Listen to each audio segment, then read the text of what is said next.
Hello. कक्षा 11वीं अर्थशास्त्र के अंतर्गत हम लोग आंकड़ों का प्रस्तुतिकरण पढ़ रहे हैं और इस अध्याय का आज आखिरी भाग का अध्ययन करेंगे, जिसमें हम लोग देखेंगे सारणियों के प्रकार, काइंड्स ऑफ टेबल। तो मुख्य रूप से सारणियों को 3 भागों में बांटा गया है। पहला है उद्देश्य के आधार पर, दूसरा है बनावट के आधार पर और तीसरा है मौलिकता के आधार पर। उद्देश्य के आधार पर सारणी 2 प्रकार की होती है। एक तो सामान्य उद्देश्य वाली सारणी। तो जैसा कि नाम से स्पष्ट है कि ये सामान्य उद्देश्य वाली होती है, इसका कोई विशेष उद्देश्य नहीं होता।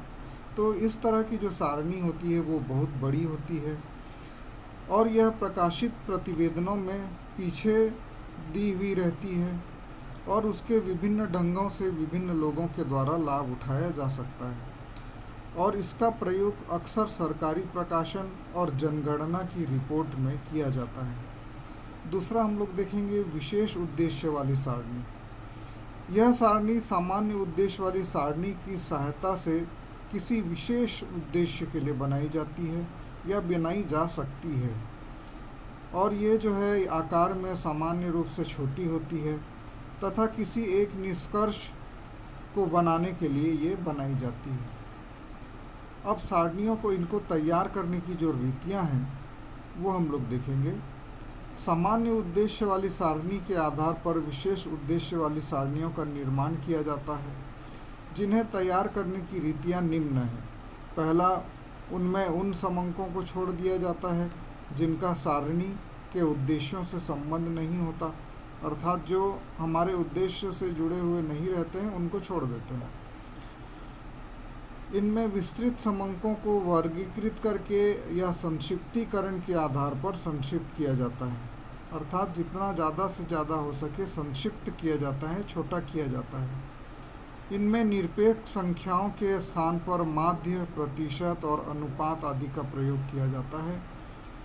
इनमें सामान्य सारणी में प्रस्तुत क्रम को बदला जा सकता है। तो अब हम लोग देखेंगे कि बनावट के आधार पर सारणी क्या होती है।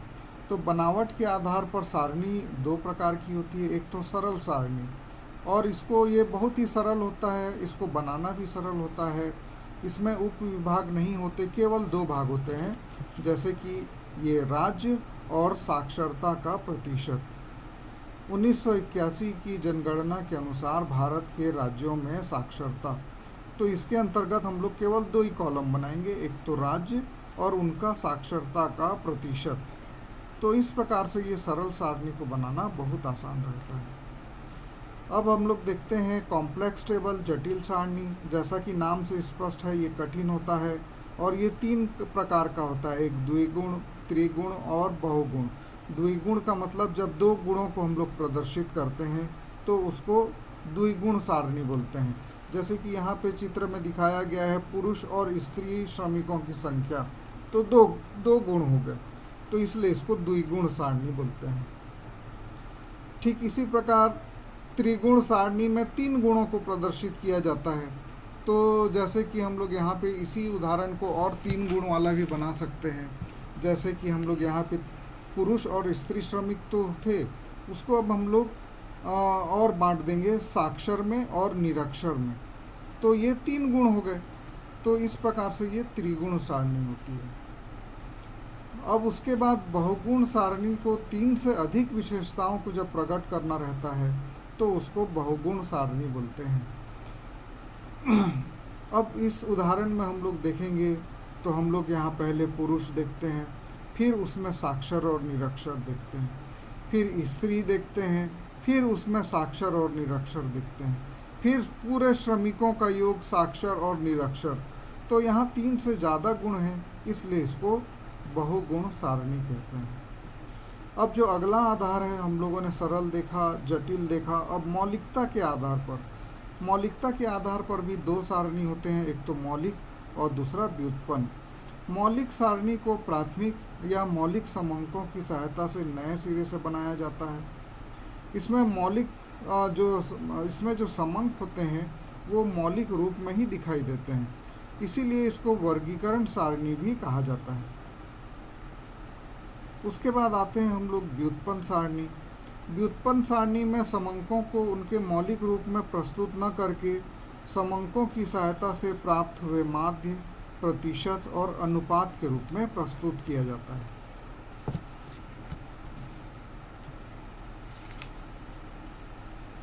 अब थोड़ा सा हम लोग देखेंगे कि सारणीयन की रीतियाँ।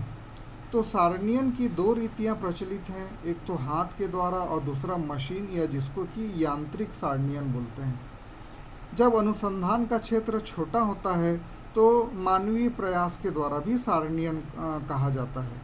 तो इसमें अवलोकनों की संख्या सीमित मात्रा में होती है और उसको उदाहरण के रूप में संख्या समझाया गया है कि श्रमिकों की मासिक मजदूरी का सारणीयन करिए। तो हम लोग यहाँ देखते हैं कि 0 से 40 तक मजदूरी पाने वाले मजदूरों की संख्या है 2। 40 से 80 तक मजदूरी पाने वालों की संख्या है 4। ये छात्र नहीं, मजदूर होने चाहिए यहाँ पे। 80 से 120 है, उनकी संख्या है 7।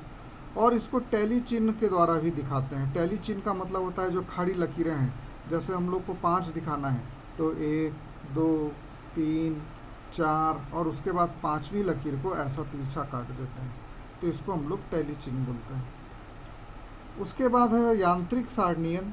मानवीय प्रयास से सारणीयन वहाँ संभव है जहाँ पर थोड़ी सी सामग्री है, अवलोकनों की संख्या सीमित है। लेकिन जब किसी बड़े अनुसंधान में जहाँ बहुत ज़्यादा सामग्री होती है, वहाँ हाथ के द्वारा करने से बहुत कठिनाई होती है, बहुत टाइम लगता है, बहुत पैसा लगता है। तो इसलिए ऐसी स्थिति में मशीनों का प्रयोग किया जाता है, जिससे समय का भी बचत होता है और धन का भी बचत होता है। और अब तो एक नई मशीन आ गई है होलोरिथ करके, तो उसमें बहुत आसानी से ये सब क्रियाएं कर सकते हैं। तो यांत्रिक सारणी में क्या क्या करना पड़ता है? एक तो संकेतकों में बदलना पड़ता है, जो प्रश्नावलियाँ, अनुसूचियाँ होती हैं, और इन सूचनाओं के लिए संकेतांक निर्धारित करके उनको संकेतक में बदल देते हैं।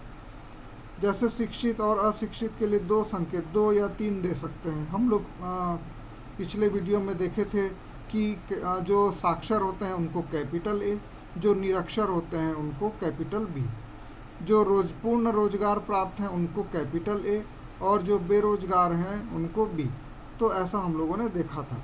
उसके बाद कार्डों पर लिखना। सबसे पहले प्रश्नावली को में प्रविष्ट सूचना को संकेतकों में बदला जाता है और संकेत संख्या को सारणीयन कार्डों पर छिद्रों द्वारा अंकित कर दिया जाता है। उसके बाद परीक्षण किया जाता है। इस बात की जांच कर ली जाती है कि कार्डों पर छेद ठीक स्थान पर हैं कि नहीं है। फिर उसके बाद कार्डों को छांट लिया जाता है।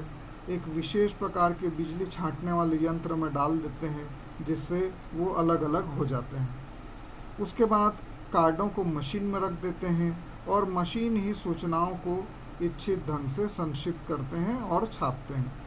तो इसके लाभ हैं यांत्रिक सारणीयन के लिए कि बहुत कम समय लगता है, बहुत ज़्यादा शुद्धता पाई जाती है और कम खर्चा होता है और श्रम की भी बचत होती है।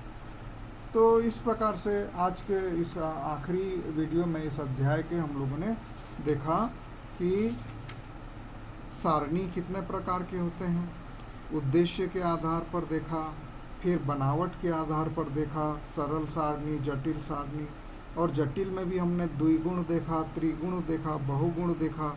फिर हमने मौलिकता के आधार पर देखा और सारणीयन की रीतियों को देखा और यांत्रिक सारणीयन के लाभ को भी देखा।